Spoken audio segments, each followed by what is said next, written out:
The 7 levels of barbering. Your career in barbering is measurable. And the level that you're at right now, it determines a lot. How much money you make, how much you work, how much stress you carry, and how much control you actually have over your life. You see, barbering has levels just like any other profession. Each level inside the barbering industry, it requires a different skill, different sacrifices, and it comes with different responsibilities. And that last part really matters because today's video is about levels within barbering. On this channel, we talk about a lot of different things, stocks, real estate, and other businesses as well. Because I actively do all of those things, right? This isn't theory. I do this stuff in practice, in life. But those are separate lanes. This video today is going to be specifically about the barbering industry and the different levels within it. But I also want to kind of give a distinction where growth becomes optional. You don't have to do every single level in the barbering industry to be considered successful. Let's break it down. Level 1, the student. So you just got started or you haven't even started barbering, your actual barbering career. Your income is nothing or negative. And the focus here should be skill and discipline. You're in school or you're just learning to cut. You know, this level, it's not about money. It's about reps. It's about listening. And it's about building discipline. If you rush this level, everything above it becomes unstable. Level 2, I'm getting better at that. The new barber. So you're 0 to 2 years in as a licensed barber, and your income's anywhere from $30,000 to $50,000 a year.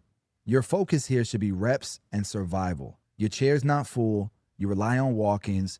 You take every cut that you can. This level tests a lot of barbers whether they actually want a career here or not. Most barbers quit mentally or physically at this stage. Level 3, the solid barber. You're 2 to 4 years in. Your income's anywhere from $50,000 to $80,000, and your focus here should be consistency. You're clean, reliable, respected.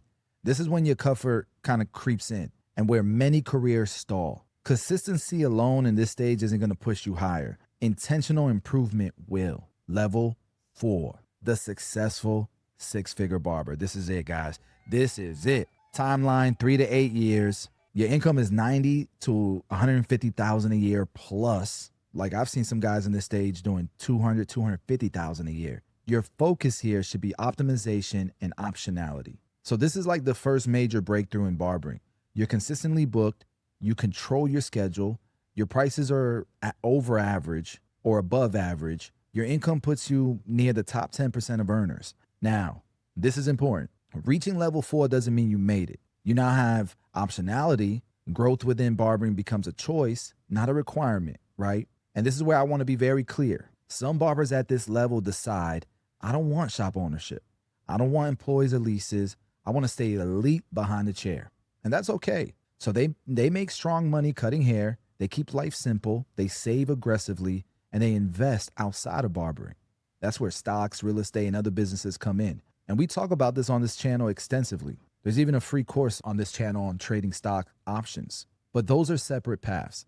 This video isn't ranking investing or business ventures. It's strictly about how you can climb inside barbering itself. So from here, what you do next is intentional. Level 5. You're 5 to 10 years in or longer, right? Your income's around $120,000 to $300,000 a year. It varies greatly depending on where you live. It's a lot harder to charge $100 in Tampa for a haircut than it is in San Francisco, right? Your focus here should be leadership and systems because now you're building beyond yourself. Ownership means systems. It means hiring, culture, risk. Some owners make less than their best barbers, believe it or not.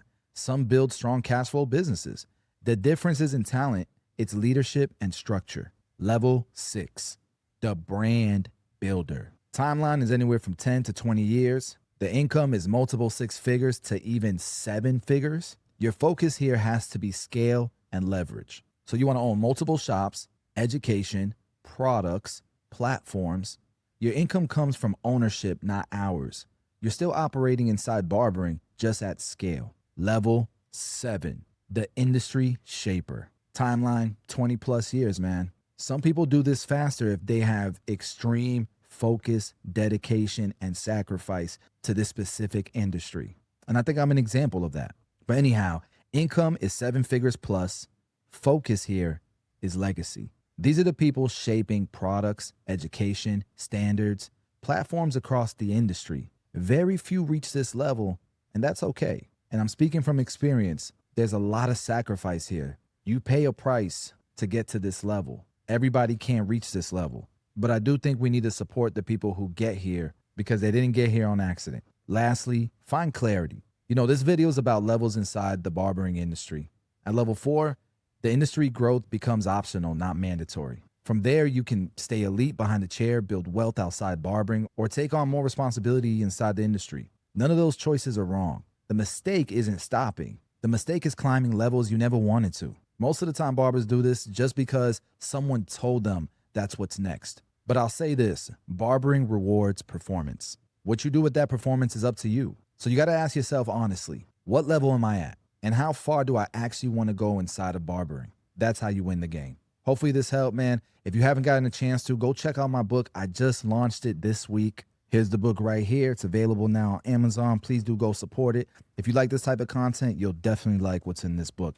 And honestly, it's good for anyone who's in the service industry, who's an entrepreneur, especially if you provide a service. See you guys in the next video.